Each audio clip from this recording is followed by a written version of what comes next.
నమస్తే.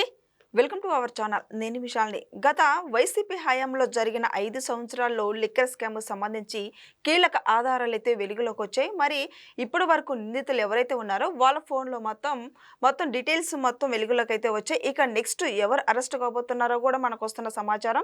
దీని మీద పూర్తిగా విశ్లేషించడానికి మనతో పాటు స్టూడియోలో ఉన్నారు పొలిటికల్ అనలిస్ట్ నూకరాజు నాయుడు గారు ఉన్నారు. వారిని అడిగి విషయాలను తెలుసుకునే ప్రయత్నం చేద్దాం. నమస్కారం సార్. నమస్కారం అండి. సార్, ఈరోజు కోర్టుకి మొత్తం నిందితులు ఎవరైతే ఉన్నారో వాళ్ళ ఫోన్లో మొత్తం కోర్టు దాకా వెళ్ళిపోయింది.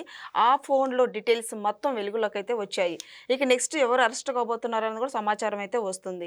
మరి లిక్కర్ స్కామ్కి సంబంధించి ఇప్పుడు తాడేపల్లి ప్యాలెస్ చుట్టూ కానీ కోటరీ చుట్టూ కానీ టెన్షన్ అయితే మొదలైంది.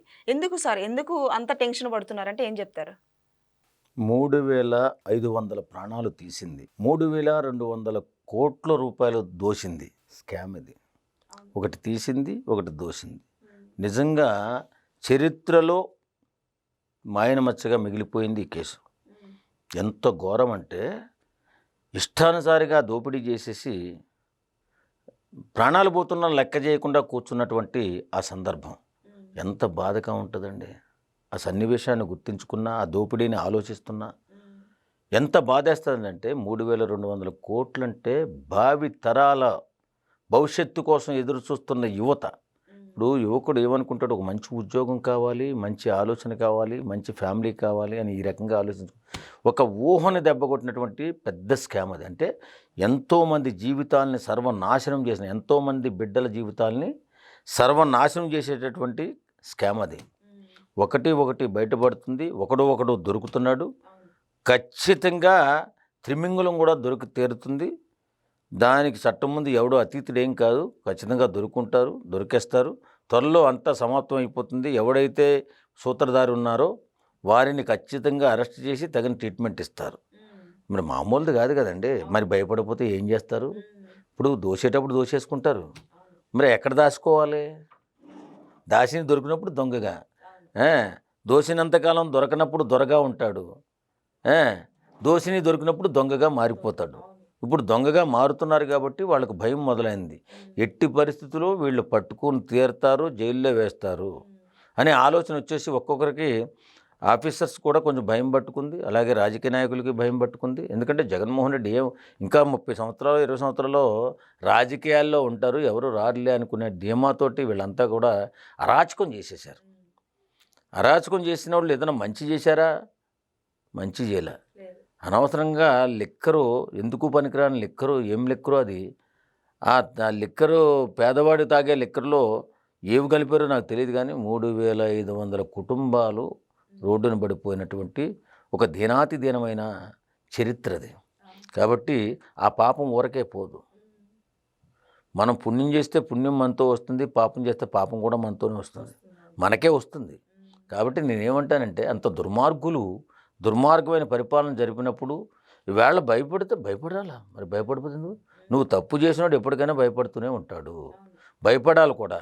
కాబట్టి తప్పు చేశారు కాబట్టి భయపడుతున్నారు. ఖచ్చితంగా ఫలితం అనుభవించక తప్పదని ఆలోచనకు వస్తే పర్వాలేదు, లేకపోతే తప్పించుకోవాలని ప్రయత్నం చేస్తున్నారు కాబట్టి ఇంకా భయపడుతున్నారు. లేకపోతే మామూలు కేసమ్మాది. ఇప్పుడు జగన్మోహన్ రెడ్డి 5 సంవత్సరాల కాలంలో లిక్కర్ మీద ఎంత అరాచకం జరిగిందో, ఎంత అన్యాయం జరిగిందో, ఎంత దోపిడీ జరిగిందో. కాబట్టి అందరూ భయపడాల్సిందే. ఎవడైతే దోపిడీలో పాల్గొన్నాడో, ఎవడైతే ఈ 35,000 మంది చనిపోవడానికి కారకులో ఖచ్చితంగా భయపడతారు. ఆ భయం ఎలా ఉంటుందో కూడా కూటమి ప్రభుత్వం కూడా ఖచ్చితంగా చూపిస్తారు. ఈ ఫోన్ ద్వారా మరి మొత్తం డీటెయిల్స్ ఇంకా వచ్చినట్టేనంటారా? ఆధారాలు మొత్తం ఇంకా చాలా ఉంటాయండి, కొంచెం టైం పడుతుంది. పాపం పండాలంటే ఇప్పుడు చెట్టుని కాయ వచ్చిన తర్వాత దాన్ని పండడానికి కొంచెం టైం పడుతుంది. వాళ్ళ పాపం పండడానికి కూడా టైం పడుతుంది. త్వరలో పండిపోతుంది. పండిపోయిన తర్వాత ఒక్కొక్కరిని తీసుకెళ్లి జైల్లో వేస్తారు. ఈ పాపాలన్నిటికీ కారణమైన దుర్మార్గులు చరిత్రలో చరిత్రహీనులుగా మిగిలిపోతారు. లాస్ట్కి ఇంకా అంతిమ లబ్ధిదారు అని అంటున్నారు, బిగ్ బాస్ అంటున్నారు, వచ్చే అవకాశం ఉందంటారా? ఖచ్చితంగా. ఆల్రెడీ ఆయనకి చాలా ఉన్నాయి, ఇది ఇంకోటి యాడ్ అవుతుంది అంతే, ఎందుకంటే ఏం కాదు. ఎప్పటికైనా చరిత్రహీనుడిగా మిగిలిపోవడానికి ఇంకా చాలా ఉన్నాయి. ఇప్పుడు అందులో ఇంకోటి కలుపుకుంటాడు అంతే, అందుకంటే ఏం కాదు, పోదు. ఎందుకంటే సమాజానికి విచ్ఛిన్నకర శక్తులు ఈ ఆర్థిక నేరస్తులు, రాజకీయ ఆర్థిక నేరస్తులు నిజంగా సమాజాన్ని బాగు చేయండిరా, మమ్మల్ని బాగు చేయండిరా అని చెప్పి ప్రజలు తీర్పునిచ్చి ఓటనే రూపంలో వాడికి పదవినిస్తే వాడు మనల్ని దోసేసి మన జీవితాలను నాశనం చేసేసి బిడ్డల భవిష్యత్తును సర్వనాశనం చేసేసి ఏ ఇప్పుడు లిక్కర్ పేరుతో జనాల్ని చంపేస్తే వాడు చరిత్రహీనుడు కాక చరిత్రలో మిగిలిపోయే మహానుభావుల్లో ఉంటాడేంటి? ఖచ్చితంగా దొంగే, ఎప్పటికైనా దొంగే. ఆ దొంగని ఒకప్పుడు భయపడి మనం వాడి గురించి మాట్లాడకపోయినా పూర్తిగా ప్రూవ్ అయ్యాడు జైలుకి పోయిన తర్వాత అయినా మాట్లాడుకుంటాం కదా. ఖచ్చితంగా దొంగోడికి ఎప్పుడు దారి దొరకదమ్మా, దారులు మూసుకుపోయి ఉంటాయి. ఆ దొంగ ఎవడైనా బయటపడతాడు, దొరుకుతాడు. పెద్దగా అంటే వీళ్ళందరూ చిల్లర దొంగలు అయితే వాడు గజ దొంగ ఉంటాడు.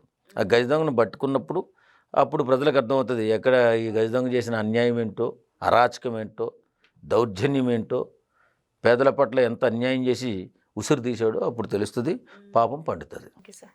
Thank you.